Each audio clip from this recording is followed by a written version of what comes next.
이제 가끔씩 제가 여러분께 왔었죠.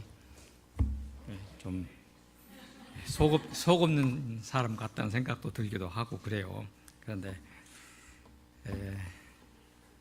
제가 이제 동성교회에서 목회한 지 2년쯤 지나고 3년쯤 됐을 때부터서, 그러니까 지금으로부터서 한 5년 전부터 성경을 다시 보기 시작했습니다. 오래전에 제가 신학교 학생 때는 한 달에 한 번씩 최장 기록은 35번까지 성경을 읽은 일이 있었습니다. 그런데 그때는 성경을 읽는 기쁨과 재미와 영적인 그런 감동이 있었습니다.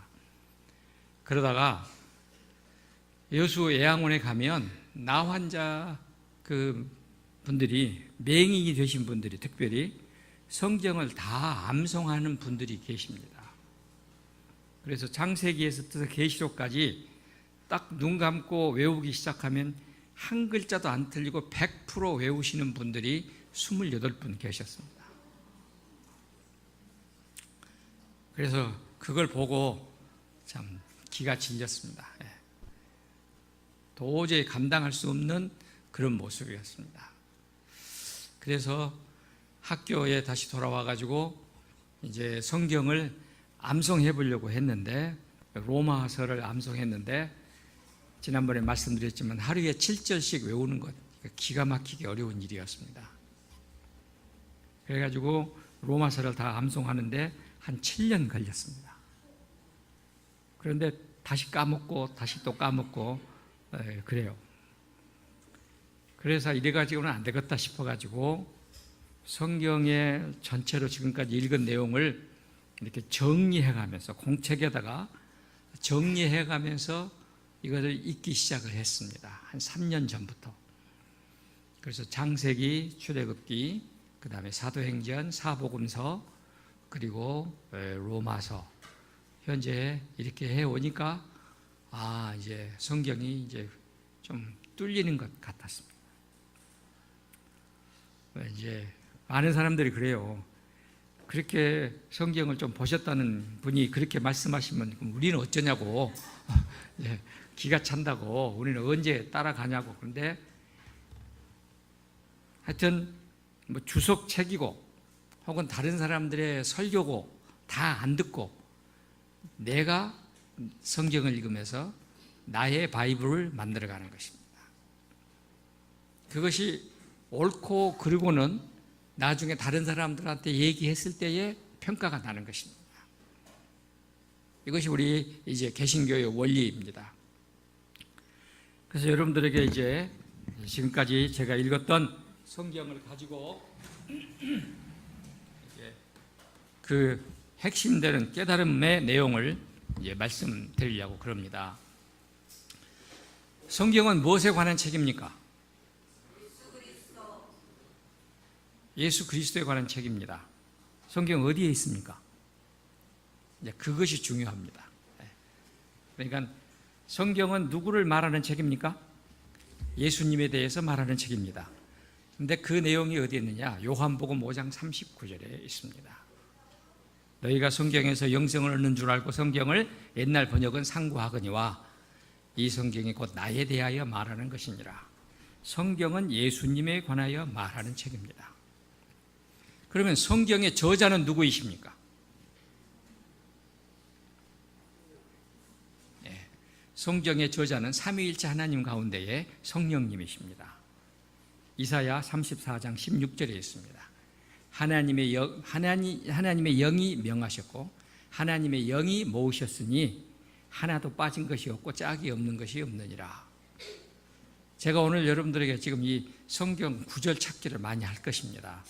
근데 이게 옛날에 누가 그렇게 하면은 성경 많이 안다고 자랑하려고 저러는가 이렇게 저도 속으로 욕을 하고 그랬어요. 그런데 지금 그 필요한 말씀이 성경 어디에 있는가 하는 것을 기억하면서 찾아낸다는 것이 굉장히 중요하다는 것을 점점 알기 시작을 했습니다.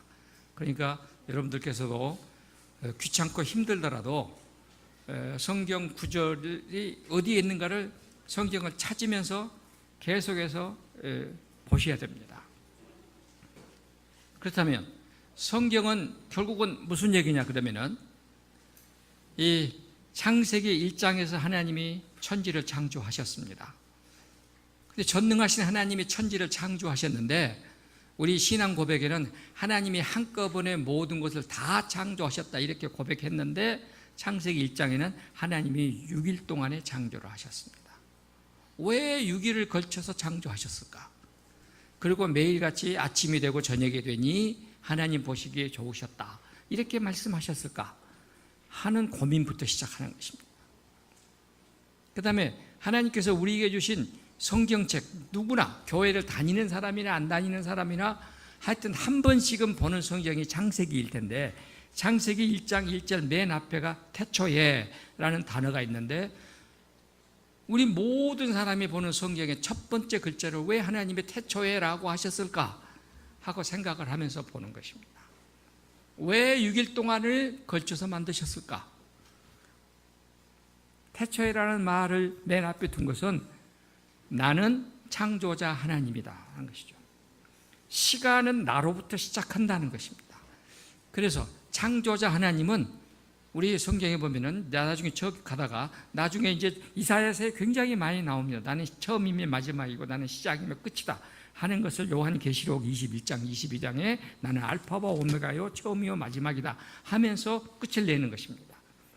그러니까 태초에라는 말은 시작은 시간의 시작은 창조의 시작은 모든 것의 시작은 나 여호와에게 있다 하는 것을 선포하시는 것입니다. 그래서 이사야 40장 이후에 보면은 나 외에 다른 신은 없나니 나는 창조자 여호와니라. 그래서 하나님께서 가장 좋아하시는 칭호는 우리가 하나님을 부르실 때 아버지 하나님을 부를 때는 창조주 하나님이라고 부르는 것이 제일 좋습니다. 아버지 하나님을 부를 때는 창조주 하나님이라고 부르는 것이 하나님이 가장 좋아하시는 칭호입니다. 창조자 하나님, 전능하사 천지를 창조하신 이렇게 고백하잖아요. 그러니까 전능하신 하나님, 창조하신 하나님, 창조자 하나님이십니다. 그래서 우리 여러분들에게 제가 헬라어를 쓰면서까지 이렇게 해야 될지는 모르겠습니다만은 헬라어에서 이게 시작하다 하는 이 단어가 있습니다. 아르코마이, 이 시작하다는 말이 있는데 이 시작을 가지고 계신 그분이 지배자라는 뜻입니다.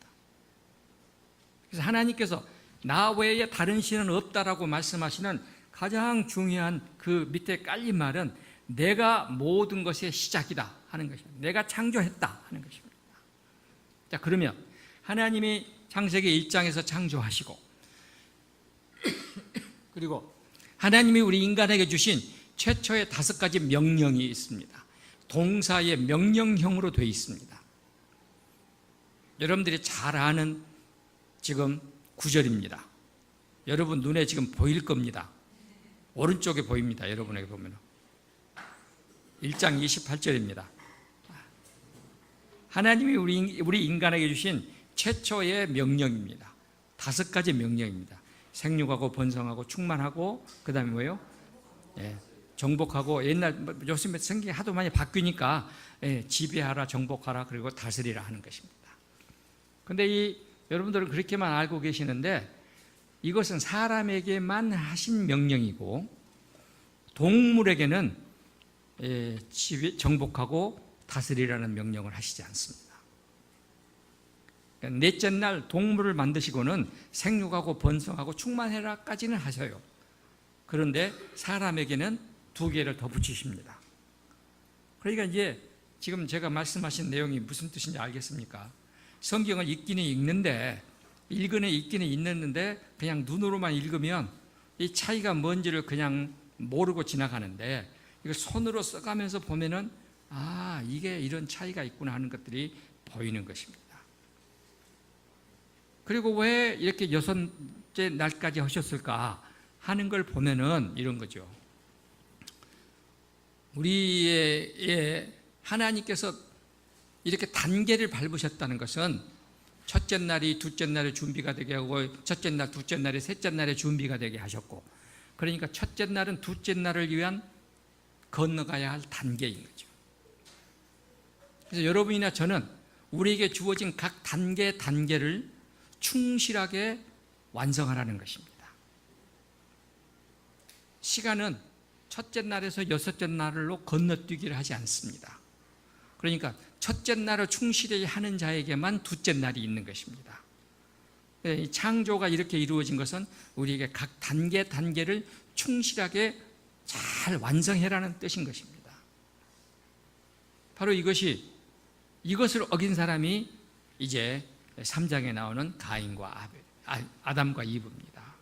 왜냐하면 단계를 건너뛰지 않았어요.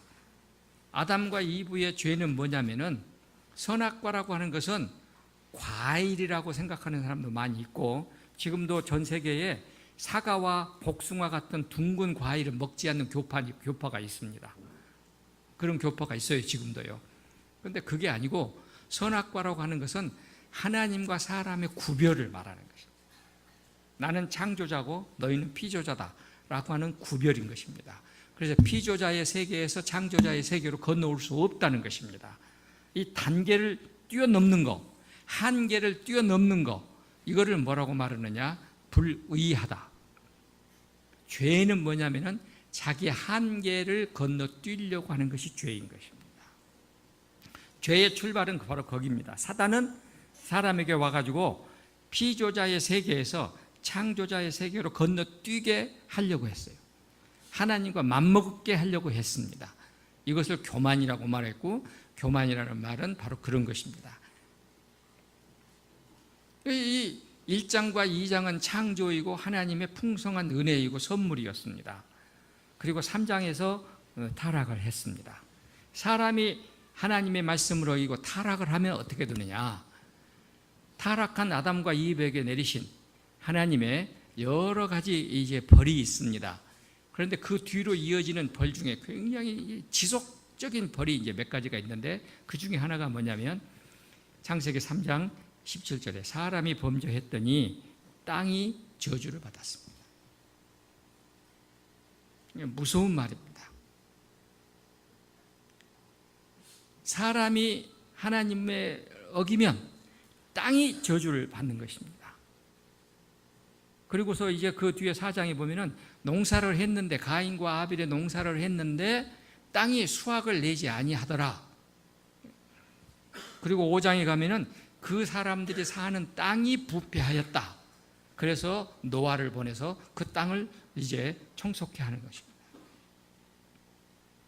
그러니까 내가 하나님을 어기면 하나님을 어긴 사람이 사는 땅이 부패하는 것입니다. 이게 참, 저는 오래전에 어떤 사람들이 그래요. 기도하는 사람들이 어디 가면 기도가 안 된다, 어디 가면 기도가 잘 된다. 그래서 그럴 수가 있을까 하고 속으로 많이 생각을 했는데, 이제 그 말의 뜻을 알겠습니다. 여러분 그러죠? 여러분들이 여기 세숫교회 오시면 기도가 되잖아요. 그런데 저기 좀 밑에 내려가서 술집 많은 데 가면 기도가 됩니까? 안 되잖아요. 하나님이 없는 사람들이 사는 곳은 그 땅과 공기가 부패하게 되는 것입니다. 저는 이 외국 여행을 좀 해봤는데, 인도나 말레이시아나 이렇게 여러 군데 가서 보면은, 인도네시아에 가서 보면 이 힌두교 사원이 있고 불교 사원이 많잖아요. 힌두교 사원에 가면 그냥 금세 구역질, 도저히 견딜 수 없을 만큼 구역질이 막 나와요. 이런 것들입니다. 그러니까 하나님의 영이 있는 사람은 하나님의 영이 있는 곳에 머물러야 되는 것입니다. 자, 이것입니다. 그래서 1장, 2장은 선물이고 3장과 4장이 타락입니다. 4장은 실은 타락의 결과입니다. 가인과 아벨은 아버지 아담과 이브의 타락의 결과입니다. 자, 아담이 선악과를 따먹고 난 다음에 받은 최고의 처벌은 무엇이었을까 하고 저는 생각해 봤습니다. 여러분 뭐라고 생각하십니까? 아담과 이브가 선악과를 따먹고 받은 최고의 처벌이 뭘까요? 관계가 정말 너무 이렇게 교리적이고 공식적인 답변입니다. 예, 중요해요. 그건 당연히 그래요. 그런데 나는 사장이라고 생각합니다. 자기가 낳은 아들이 자기가 낳은 동생을, 내가 낳은 둘째를 죽였습니다. 그럼 아담은 어떤 사람입니까? 누구가 되는 것입니까? 살인자의 아버지가 되는 것입니다.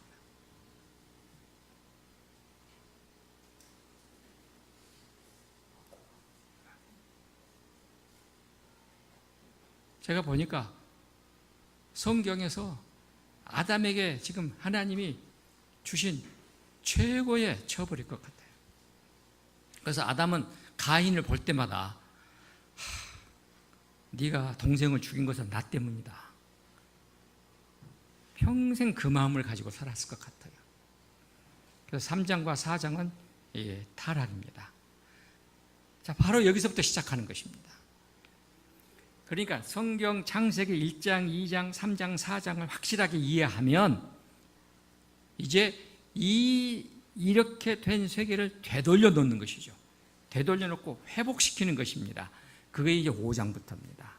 그래가지고 그 노아의 홍수에 의해서 6, 7, 8장까지 9장까지 해서 한번 싹 쓸어버리시고 새롭게 시작하시고, 그리고 이제 셈의 후손에서 아브라함으로 11장에서 가시고, 그래서 회복되게 하시고 아브라함의 후손이니까 아브라함과 다윗의 자손 예수 그리스도의 세계라, 이렇게 해서 마태복음 1장 1장에 예수님으로 오게 하시고, 그 예수님으로 인하여 세상을 회복시키는 길을 제시하시고, 요한계시록 21장 22장에 가면은 분명히 이렇게 되어 있어요. 처음 하늘과 처음 땅은 없어지고 하늘로부터 새 하늘과 새 땅이 내려온다 그랬습니다. 그래서 새 하늘과 새 땅을 하나님이 주실 겁니다. 그러니까 우리가 살고 있는 현재의 이 세상은 그냥 하나님이 처음 하늘과 처음 땅은 없어지고 했으니까 이게 없어지고, 하나님이 만드신 새 하늘과 새 땅이 하늘에서 내려온다고 그랬어요. 그 하나님이 두 번째로 만드신 새 하늘과 새 땅은 뭐가 없냐면은, 여러분들이 성경 보시면서 많은 단어를, 눈물도 없고 아픈 것도 없고 근심도 없고 걱정도 없고 거기를 많이 좋아하시지만은 바로 거기를 밑에 읽어보면은 바다도 없고 그렇게 되어 있어요.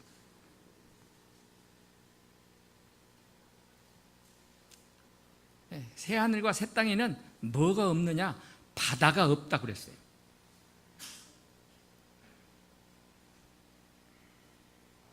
바로 그 새 하늘과 새 땅에 들어갈 수 있는 자격을 갖게 하는 것이 지금 창세기 5장부터서 계시록까지의 내용입니다.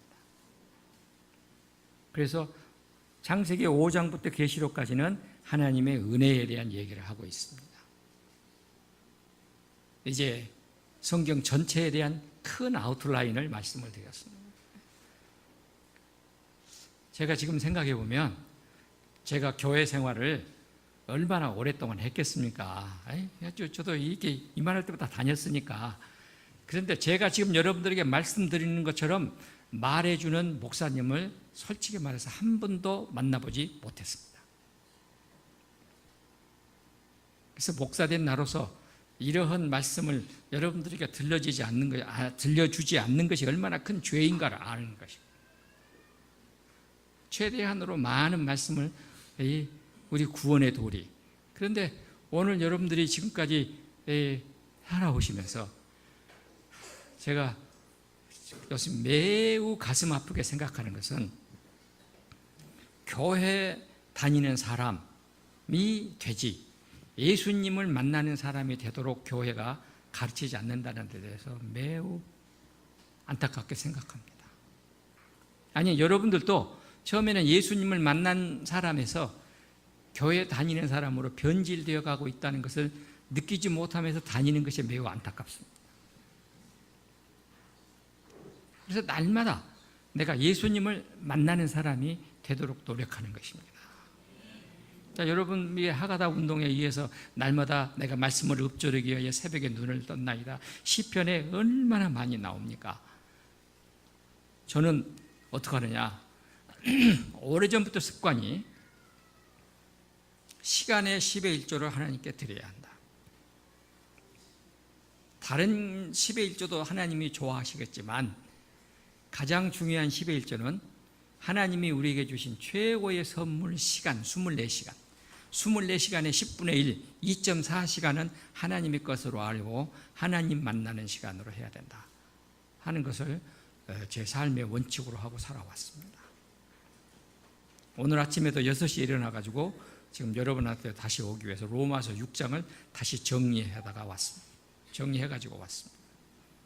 어제 아침에는 5시에 일어나가지고 10시 반까지 또 그거 정리했습니다. 그제 아침에.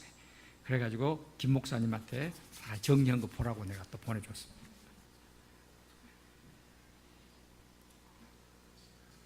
이렇게 가는 것입니다.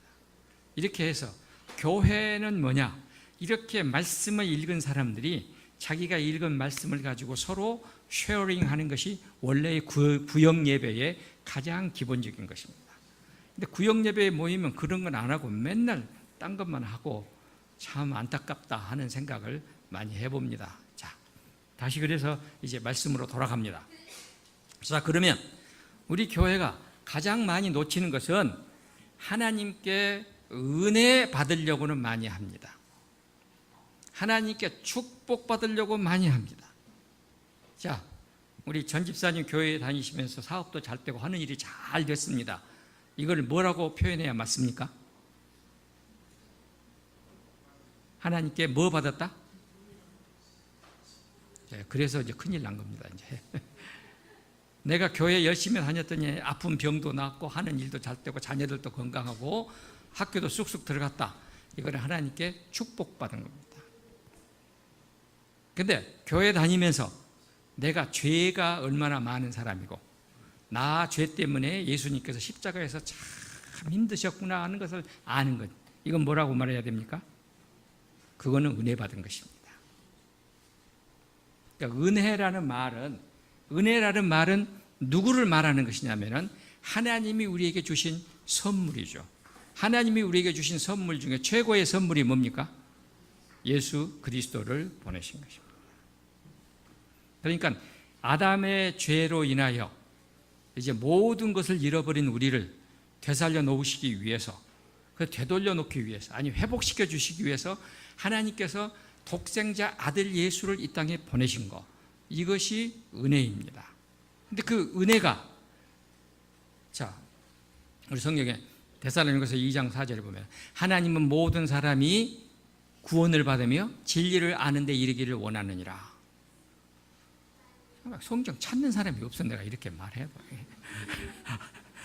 성경을 찾아야 된다니까요. 이렇게 말하면 즉각 찾아야 돼요. 예? 이게 그래야 돼. 그래야 이게 재미가 붙습니다. 자,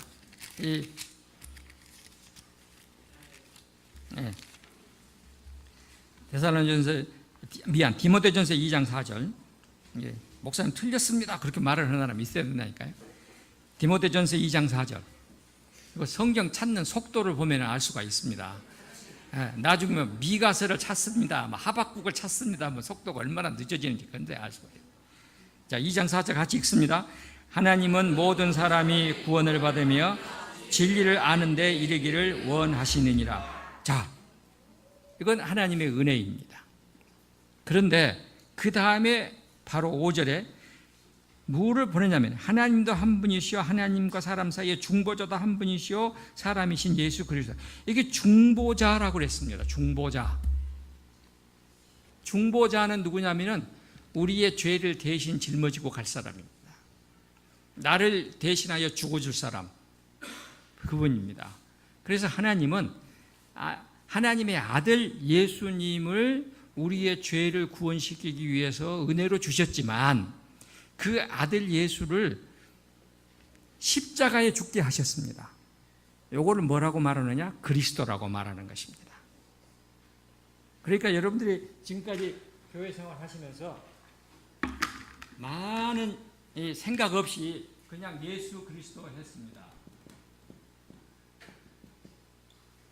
자, 예수님의 이름이요. 마태복음 1장 20절. 아들을 낳으려니 이름을 뭐로 하라? 예수. 예수라는 이름의 뜻은 뭡니까? 정확하게 단어의 뜻.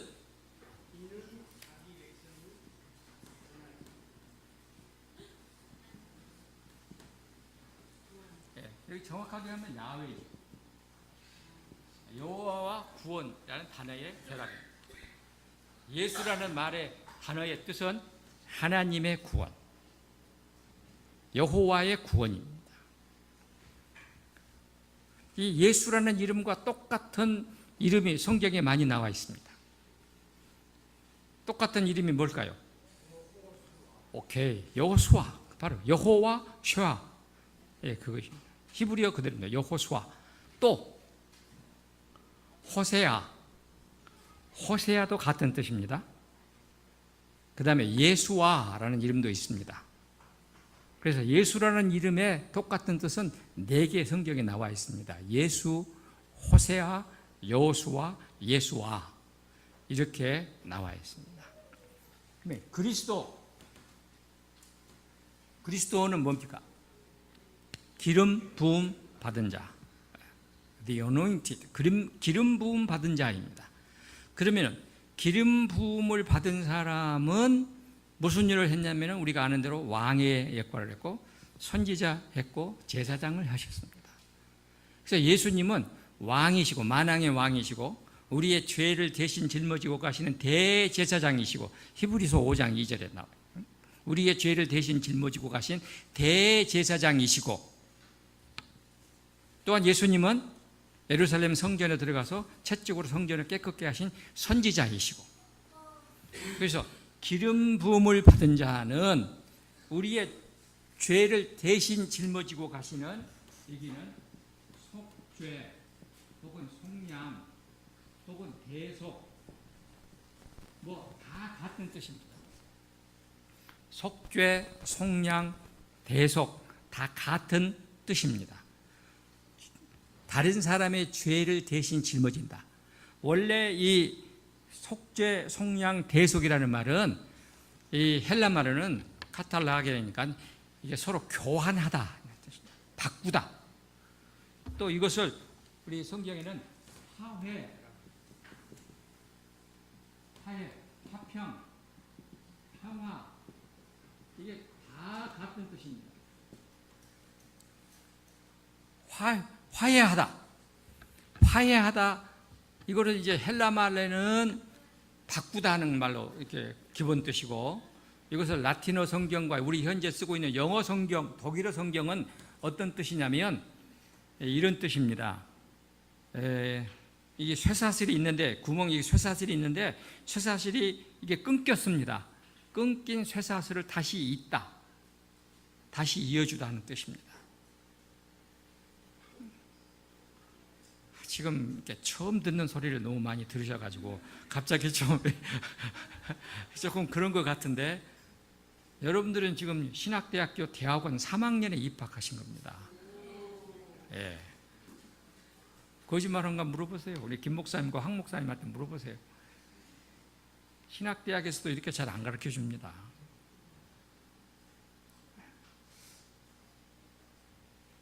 여기 평화라는 말의 뜻은 뭘까요? 평화.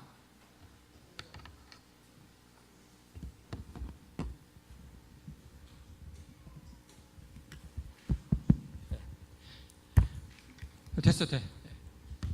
평화라는 말은 우리 보면은 이게 이제 평은 이게 뭡니까? 한문으로 방패 간자입니다. 그 다음에 여기 점 2개는 뭐겠습니까? 눈 목자요. 그러니까 평화의 평자는 이 눈을 부릅뜨고 방패를 들고 울타리를 지킨다. 그래서 이 no war 이런 뜻입니다. 그 다음에 이거는 뭡니까? 벼화자입니다. 그 다음에 입구니까 먹었어요. 먹을 것이 많다. good food. 근데 거의 세상에 있는 모든 나라의 단어를 봐도 평화는 다 이 2 단어의 뜻을 가지고 있습니다. 전쟁이 없고 먹을 것이 많고. 그런데 우리 성경에서 말하는 평화, 에이레네 혹은 행복, 마카리오스라는 말의 뜻은 하모니이다. 하모니가 우리가 늘 많이 쓰는 말이죠. 조화. 조화라는 이름 뭐냐면 이게 호모 노에투스 노이아, 생각이 하나다 하는 뜻입니다. 생각이 하나다. 그러니까 부부가 조화를 이룬다는 말이에요. 남편과 아내의 생각이 하나이면 조화가 되는 거죠. 이게 조화입니다. 그러니까 하나님과 사람 사이에 생각이 같아지면 조화가 있고, 조화가 있으면 뭐가 있느냐? 평화가 있는 것입니다. 그러니까 우리의 진정한 평화는 사람의 생각과 하나님의 생각이 하나일 때에 평화가, 조화가 있고 평화가 있는 것입니다.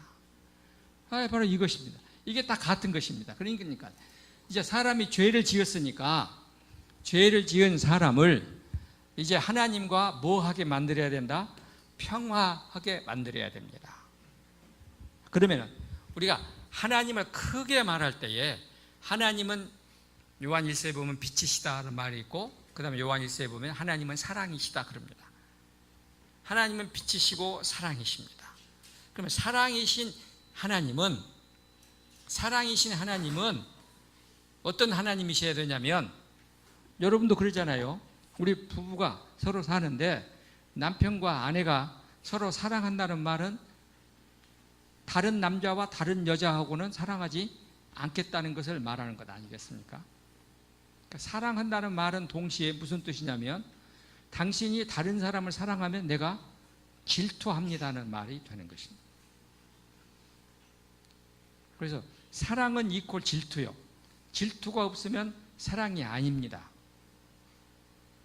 출애굽기 20장에 보면 하나님이 10계명을 주시죠. 그리고 둘째 계명을 할 때에 나 여호와는 뭐하는 하나님이다? 질투하는 하나님이다. 너희가 나 외에 다른 신을 섬기면 내가 가만두지 않겠다. 그 대신 나를 사랑하면 내가 너에게 모든 것을 주겠다. 그러니까 사랑은 질투입니다. 유명한 속담입니다. 독일어 말에도 그런 말이 있어요. 질투할 줄 모르는 자는 사랑할 줄 모르는 것이다.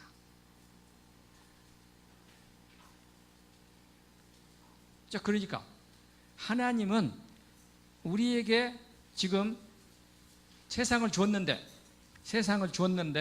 그걸 가지고 하나님 아닌 사단의 말을 듣고 하나님의 한계를 넘어섰습니다. 그래서 하나님은 질투하셔가지고 이게 딱 가만 안 둘 수밖에 없죠. 이것을 그냥 이렇게 하셔야 되는데 이렇게 하지 않고 우리를 뭐 하셨느냐? 용서하셨습니다. 하나님이 사랑이시다는 말의 뜻은 용서하신다는 뜻입니다. 참으시고 용서하시고. 그래서 오늘 3장 25절에 길이 참으시는 중에 전에 지은 죄를 간과하심으로, 길이 참으시는 중에 전에 지은 죄를 간과하심으로, 오늘 3장 25절에 중요한 말입니다.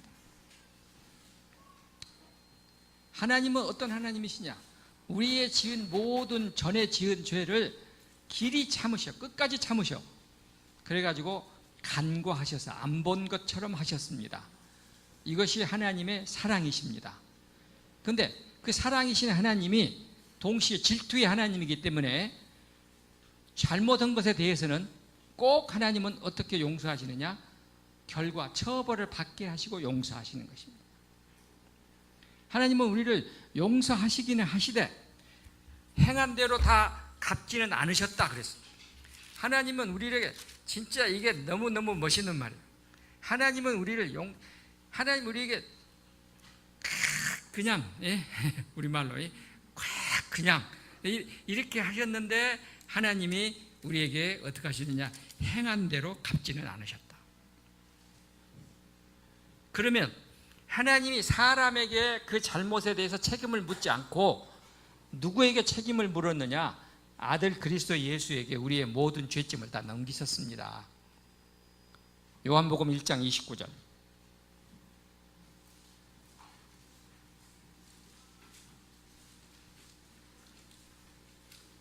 요한복음 1장 29절. 뭡니까? 보라, 세상 죄를 지고 가는 하나님의 어린 양이라. 요한복음 1장 36절 다시 또 나옵니다. 보라, 세상 죄를 지고 가는 하나님의 어린 양이로다.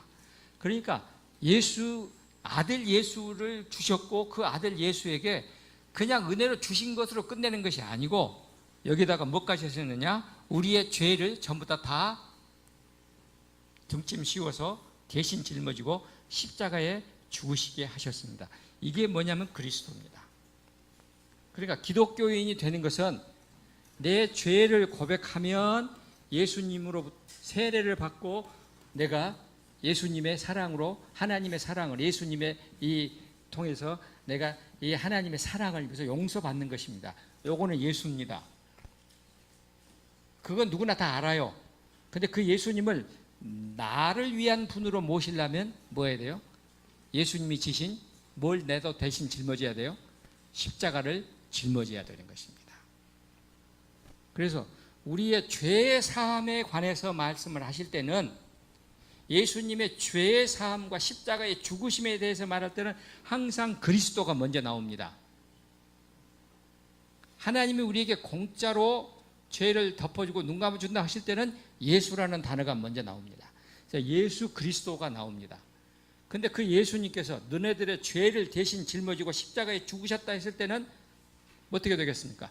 그리스도 예수 이렇게 되는 것입니다. 근데 사람들은 그리스도 예수는 싫어해. 예수 그리스도는 좋아해요.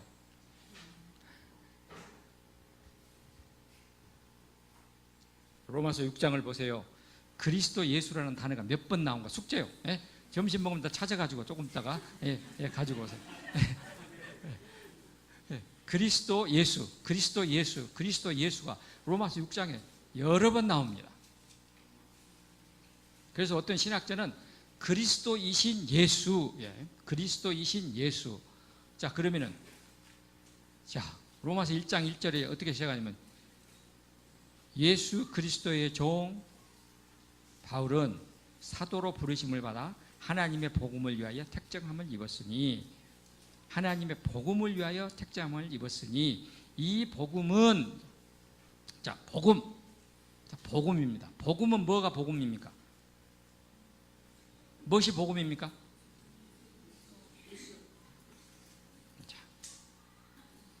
복음의 조건이 나와 있습니다. 우리는 그냥 복음 수없이 많이 했습니다. 마가복음 1장 1절에도 하나님의 아들 예수 그리스도 복음의 시작이라 이렇게 마가복음 1장 1절에 그렇게 시작합니다. 우리 김 목사님 성경 많이 암송 굉장히 많이 하셨을 것인데 왜 아직까지 못 따라오는 건 잘 모르겠네요. 그런데 아마 제가 지금 말하는 이 복음이란 뭔가 하는 것에 대해서 정확하게 여러분들에게 말씀을 안 하셨을 수도 있습니다. 우리 이만희가 구세주라고 말하는데 왜 아닙니까?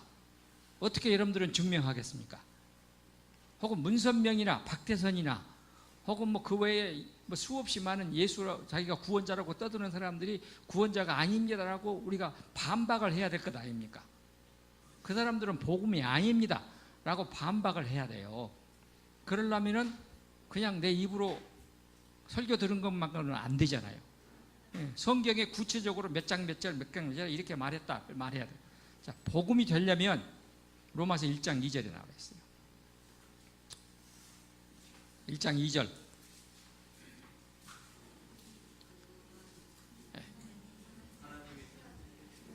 로마서 1장 2절 시작. 이 복음은 하나님이 선지자들을 통하여 그의 아들에 관하여 성경에 미리 약속하신 것. 아멘. 그러니까 복음이 되려면 구약 성경에 미리 예언이 돼 있어야 합니다. 그러면 여러분 숙제는 뭐겠습니까? 집에 가셔갖고 뭐부터 시작해야 되겠어요? 구약 성경에 예수님에 관하여 예언한 것이 어디에 있는가 다 찾아봐야 될 것 아닙니까? 아직까지 안 찾아봤잖아요. 저는 여러 번 찾아봤습니다. 그것에 관한 책도 있습니다. 책으로 있는 거 보는 건 아무 의미가 없어요. 본인이 직접 가장 많이 예언되어 있는 것이 이사야 1장에서 9장까지, 이사야 40장에서 50장까지, 50장 때 끝날 때까지, 그 다음에 예레미야서도 있고, 그 다음에 호세아서에도 있고, 하박국서에도 있고, 말라기서도 있고, 특별히 가장 많이 예언되어 있는 것이 시편. 시편에 예수님에 관하여 너무 자세하게 다 예언이 되어 있습니다. 그러니까 여러분들이 성경을 찾아봐야 됩니다. 공부해야 돼요. 예수님은 처녀에게서 탄생한다. 어디가 있습니까? 이사야 7장 9절에 나와요. 보라, 처녀가 잉태하여 아들을 낳을 것이요 그의 이름을 임마누엘이라 하라. 이거 다 성경에 다 이렇게 예언되어 있습니다. 그러니까 우리에게 구세주가 되려면, 복음이 되려면 첫 번째로 그 사람에 관한 모든 것이 어디에 예언이 되어 있어야 돼요? 구약 성경에 예언이 되어 있어야 됩니다. 이름도 정확하게 예수라고 되어 있습니다. 그러니까 이만희는 예수가 아니잖아요. 이름 자체가 아니잖아요. 그 다음에 3절, 로마서 1장 3절, 그의 아들에 관하여 말하면 육신으로는 다윗의 혈통에서 나셨고, 그래요. 복음이 되려면 다윗의 혈통에서 나셔야 됩니다. 그러니까 자, 다윗의 혈통에서 나시고에 관한 내용이 이제 그래서 나오는 것입니다. 아브라함이 있고 이삭이 있고 그 다음에 야곱이 있고, 야곱의 12아들 가운데에 유다가 있고, 그래서 야곱의 12아들 가운데 유다가 있고, 유다에 관한, 유다가 아들을 낳았다는 얘기가 성경 창세기 38장에 있습니다. 자기 며느리 다말하고 사이에서 베레스를 낳고, 베레스는 헤스론을 낳고, 이렇게 해서 베레스가 나오는 것입니다. 창세기 38장이 왜 뜬금없이 거기에 들어가 있는가? 37장은 이 요셉이 지금 외국에 종으로 팔려가는 얘기인데 왜 38장에 유다 얘기가 나오는가? 지금 요 얘기를 하기 위해서 나오는 겁니다. 그러면은 창세기 10장에서 11장 딱 보면은 여기 보면은 누가 나오는? 아브라함이 나오는 것입니다. 그래서 10장 마지막 절쯤 가면은 아브라함의 아버지 데라는 하란으로 가고, 거기에 아브라함이 따라가고, 이렇게 나와 있어요. 이렇게 해서 11장에 아브라함을 등장시킵니다. 그리고 이삭을 낳습니다. 이삭이 성경 몇 장에서 낳습니까? 창세기 어디서 나요? 네. 창세기 21장에 가야 낳습니다. 그러니까 여러분 성경을 잘 공부하세요. 이삭을 낳을 때에 그것이 유대 땅에서 낳았는지 어느 땅에서 낳았는지 블레셋 땅에서 낳습니다. 이게 다 의미가 있어요. 그러니까 이게 보니까 하나님의 구원은 이미 이방 땅에도 있는 것입니다. 그때부터서 이제 이렇게 해가지고 이삭을 낳고, 그 다음에 야곱을 낳고, 야곱은 12아들 중에 유다를 낳고, 유다는 나중에 다음에 유다를 낳고 베레스를 낳고, 그 다음에 이제 유다의 가문에서 누가 나오느냐? 이게 룻기서가 나오잖아요. 왜 룻기서가 나올까? 그 다음에 룻기서 앞에 뭐가 나오냐면 여호수아서가 나옵니다. 여호수아서에 보면은 두 사람의 정탐하는 사람이 나옵니다. 두 사람 정탐 중에 이 살몬이라는 사람이 나옵니다. 살몬은 누구에게서? 라합에게서 보아스를 낳고, 이게 지금 여호수아서가 있는 이유가 지금 다 거기에 의미가 있는 것입니다. 살몬에게서 보아스를 낳고, 보아스는 룻에게서 누구를 낳고? 오벳을 낳고, 오벳은 이새를 낳고, 이새는 다윗을 낳고, 그래서 다윗 가문에서 누가 나오느냐? 예수님의 아버지, 예수님 육신의 아버지 요셉이 나오는 것입니다. 그 얘기를 출발하는 것입니다. 그러니까 예수님은 어떻게 시작하느냐? 마태복음 1장이다. 또 1장 1절에서 17절까지. 그래서 아브라함과 다윗의 자손 예수 그리스도의 세계다, 이렇게 말하는 것입니다. 그 다음에 이제 그러면 그리스도이신 예수님이 하시는 일, 그리스도이신 예수님이 이 땅에 오셔가지고 하시는 일은 마태복음 십자가에 죽으시러 가시는 것입니다. 그리스도는 십자가에 죽으셔야 되니까. 그래서 이 예수님도 이걸 무지무지 싫어하셨습니다. 십자가에 죽는 걸 싫어하셨어요. 사람이니까. 그래서 예수님이 왜 여러분들은 겟세마네 동산에서 피와 땀을 흘려가면서 아버지 이 잔을 마시지 않을 수만 있으면 안 마시면 좋겠습니다.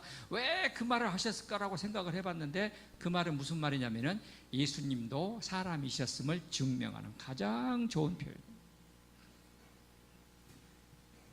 사람이기 때문에 무엇을 싫어하셨느냐? 죽기를 싫어하셨습니다. 당연히 그래야죠. 그래서 예수님은 참 하나님이시며 참 아들 사람이다라고 하는 것을 그렇게 증명시키는 겁니다. 성경을 보는 눈이 조금씩 이제 이렇게 열려져 가는 것입니다. 열려져 가는 거예요. 그렇게 해서 마태복음 20장부터서 예수님은 이제 예루살렘으로 가십니다. 그래가지고 27장까지가 그리스도의 사역이요. 죽으시고, 그 다음에 이제 이 예수와 그리스도가 합쳐져 가지고 부활하신 예수님이 되는 거죠. 여기가 27장이죠. 이제 마태복음 28장에 부활하신 예수님이 되시는 겁니다. 그래서 우리 모두도 다 출발은 예수님으로 출발해 가지고 그리스도의 과정을 거쳐서 예수 그리스도가 되면 우리가 뭐가 되느냐? 부활하여 가지고 새 하늘과 새 땅에 들어가게 되는 것입니다. 이 얘기를 하는 것입니다. 그래서 이 성경은 이 아브라함과 이삭과 야곱의 후손 이렇게 해가지고 해서 룻기서가 왜 있는지 여러분들이 이제 이해가 되실 것입니다.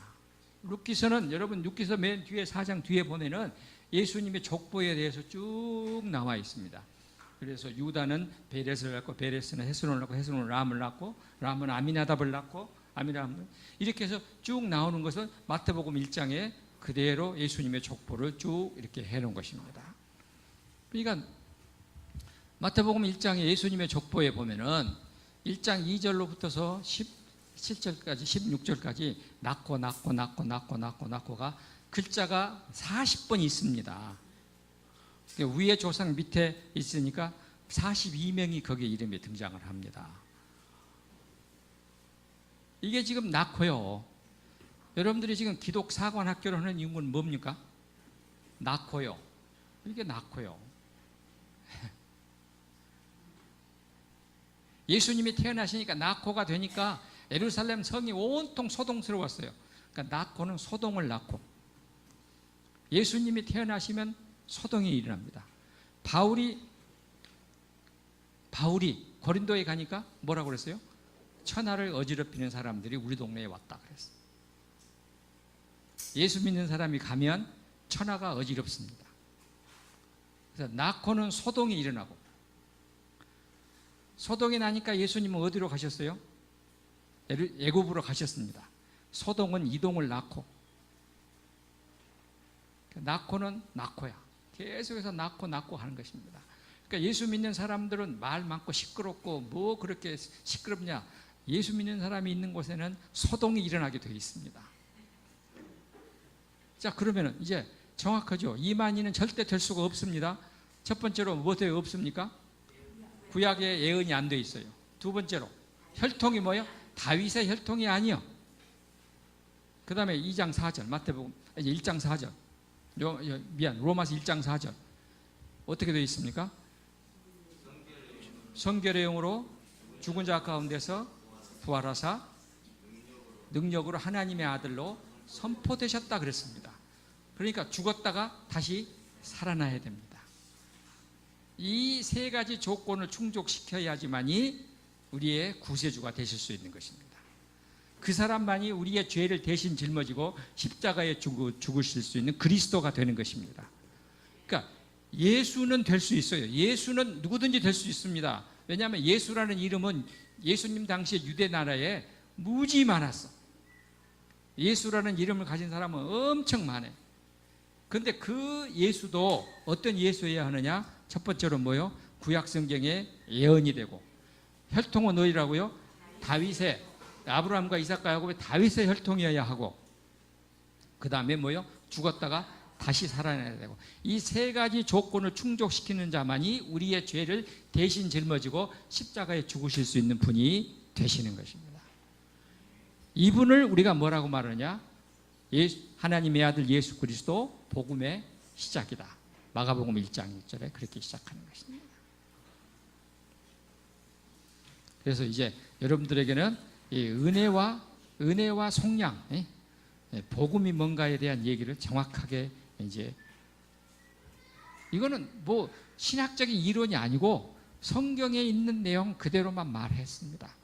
성경은 이렇게 짜집기를 잘 해야 돼요. 꿰맞추기를 잘 해야 돼요. 성경에 글자가 많은데 그것을 정확하게 꿰맞춰야 이게 글자가 되는 것입니다. 자, 벌써 시간이 이렇게 되어버렸습니다. 점심은 일단 먹어야 되니까 점심 먹고 하도록 하겠습니다.